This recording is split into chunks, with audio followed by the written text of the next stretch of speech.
Opening statement. So obviously we're super excited to be hosting our first ever NCAA regional. Our team has worked extremely hard for this opportunity. As coaches, as staff, we just want to put on a great show for our fans. They've been super, from the first day we started this program. I can remember Carol Bruggerman was, who's doing the TV this week, was here for our first doubleheader against Western Carolina. And she couldn't believe the support we had for that first game, and so just excited for our fans. Like I said, great opportunity for us as a young program to showcase not only our team, but our facility, the fans, and our great community here at Clemson.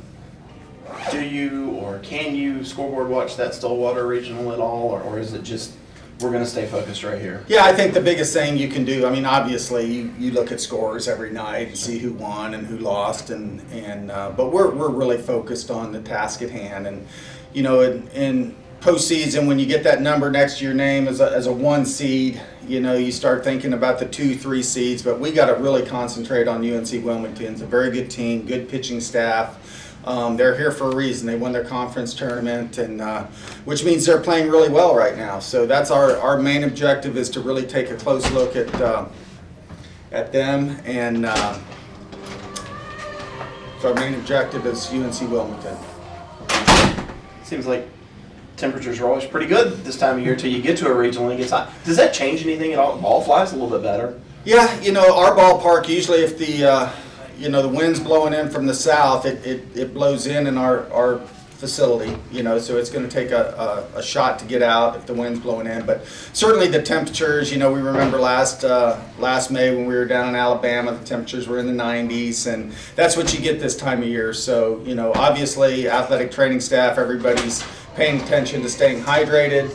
And, you know, our team is used to playing travel ball and being in these types of situations where the temperatures get hot, especially in the south. You have been here many times. Last year was this group's first. What is the difference right now compared to a year ago in their mindset, what you see in their eyes? Yeah, I think the obvious difference is we have a year of experience. You know, last year our entire roster, it was the first time competing in postseason, you know, and now that we've been in 2 ACC tournaments, we were in the Tuscaloosa Regional last year, obviously, we have a sense of you know, what it's going to be like and the competition level and just the oddities of the NCAA tournament, where you may be the 1 seed, but you may be a visiting team in a particular game, you may be in the other dugout. So there's that factor. But I think the biggest thing is this time of year we've earned the right to be here. We've earned the right to be the number 1 seed. Now it's about, you know, staying focused on what we can control, which is the game, and you know, and making sure we're limiting the distractions. And we know after last year, no matter who our opponent is, we've got to bring our A game. Does pitching depth mean as much at this time of the year as it does during a tough regular season ACC series? Yeah, pitching depth is huge, you know, especially if you get into that losers bracket. It's a double elimination tournament, but you know, anytime you can utilize a staff, especially with some of the powerful offenses that we have here. You know, all the teams hit the ball pretty well, and you know, if you look at the home runs and the batting averages, you know, it's going to be some fierce competition. So our pitching staff going to rely on you know, obviously Valerie and Millie Thompson. Reagan's going to be available, Brooke McCubbin. So we've utilized the staff all year, and it won't be any different this weekend. You've been in a lot of different conferences at our top level. How well does the ACC prepare you for this next challenge? Well, this year the ACC is arguably one of the toughest conferences in the country. You know, we have the number 2 and 3 seeds, Florida State and Virginia Tech, and obviously us and Duke are top 16 seeds. We have Notre Dame and Georgia Tech, who are, you know, outstanding teams this year, and we're well represented. And you know, we've kind of ran the gauntlet of the ACC regular season. We ran the gauntlet of the ACC tournament last year, and that's going to prepare us for the rigors of a tough postseason. As batters or as pitchers? Or both. I mean, you can, you know, when you look at the pitchers that we faced this year and the offenses that we faced, you know, any time that, you know, we've played 4 games against Virginia Tech, 4 games against Florida State. They're the the 2 and 3 seeds. We've played 3 games against Duke, 3 games against Georgia Tech, 4 against Notre Dame. I think it's prepared us to face good pitching. It's prepared our pitchers. They've obviously faced really good pitching, and our defense. I think when you look at the speed that all of those rosters have and the power, it's put some pressure on us defensively, and I think we're ready for it. Send Valerie out to the circle first. Haven't made that decision quite yet, David. So we're still working on it. Softball's a little different than baseball. Yep. We don't have that true set rotation, but we're going to meet as a staff this afternoon and talk about it. But both are anxious. They're ready to go. Coach, can you speak about the importance, whether she starts the first game or whenever, the importance of Millie? Millie's, she has been such a valuable asset to our program this year. She is, we feel like we have 2 number ones in Valerie and Millie, both 2 different types of pitchers, complement each other very well. And, so it's a nice luxury to have. And we got to look at the matchups a little bit more. And that first game, like I said earlier, against UNC Wilmington is the most important game. And then we'll make decisions from there. What have you seen from Wilmington in your scouting report on that? They have 2 pitchers that keep them in every game. We look at common opponents, and obviously they played North Carolina this year, and they lost 2-0, but their pitchers kept them in the game. NC State, they lost, I believe, 2-1, and so to hold NC State's offense to 2 runs, their pitching's got to be pretty darn good, and so we're going to be prepared for that, and obviously it's their first time in the tournament, so it's going to be a good challenge for both teams. What's the biggest advantage for you guys? Is it the fact that you got that experience last year in Tuscaloosa, or is it the fact you're at home? I think there's advantages all around. First of all, you're at home, and we have played on this field obviously, and know the dimensions, and just feel comfortable here. But I think being on the road sometimes is an advantage. There's less distractions, and of course here we've got the ticket distraction, where everybody needs a ticket and they're hard to come by, So, but I obviously like playing at home. I know our team likes playing at home. You're sleeping in your own bed. The travel, obviously takes its toll during the season. So to be able to host a home regional is special.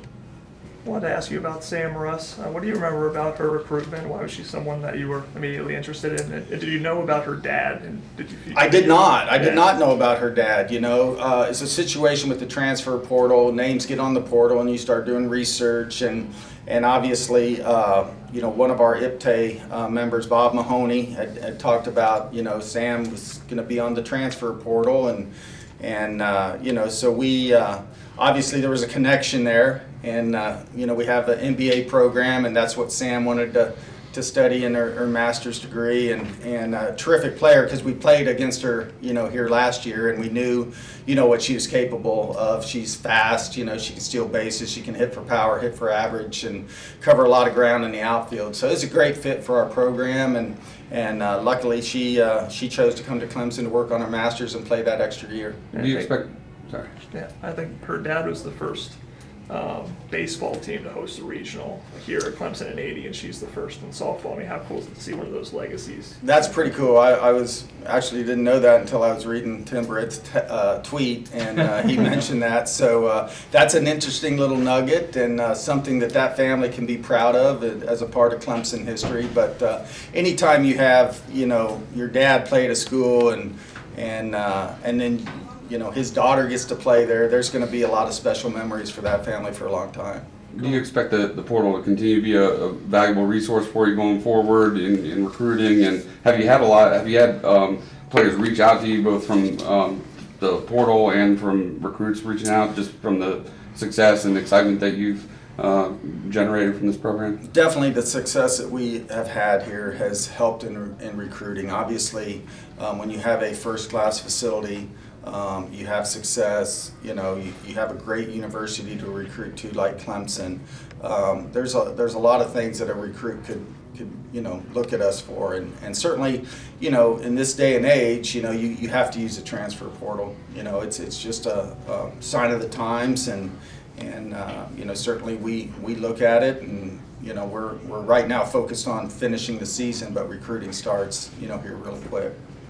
Going back to Millie for a second, everything that she's gone through, was there ever a point where you wondered if she would pitch again? And then How special will it be to see her out here in the circle, Oh, knowing it's- what she's been through? Yeah, Millie's, obviously she had surgery in November, and there's always uncertainty when you get surgery on your arm, and but Millie's just that type of competitor, and we have such wonderful doctors here that did a terrific job, and it was a slow process to start, and January was a kind of an iffy month for her, getting her mentally, emotionally ready to get back in the groove of pitching, and she did a terrific job. Like I said, Katie Rovetar, our athletic trainer, Dr. Murphy, Dr. McCallum, all of our medical staff have done a great job with Millie, but it says a lot about her competitiveness and her desire to win and compete, and she came back, and February it took her a couple games, but she's just taken off from there, and we know she has the ability, she has the confidence, and it was that just getting out there and proving to herself that the arm is going to be okay.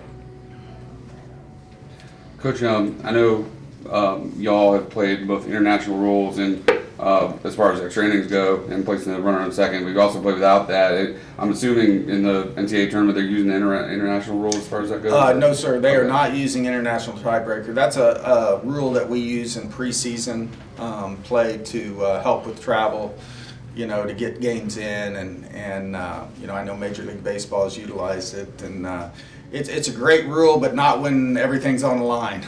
I was curious, do you have a preference as far as that goes? And is there a particular advantage if you have pitchers that are good in high leverage situations, getting strikeouts with runners on, that sort of thing? Well, I think it's a catch-22. I mean, the international tiebreaker stuff. I mean, they say the advantage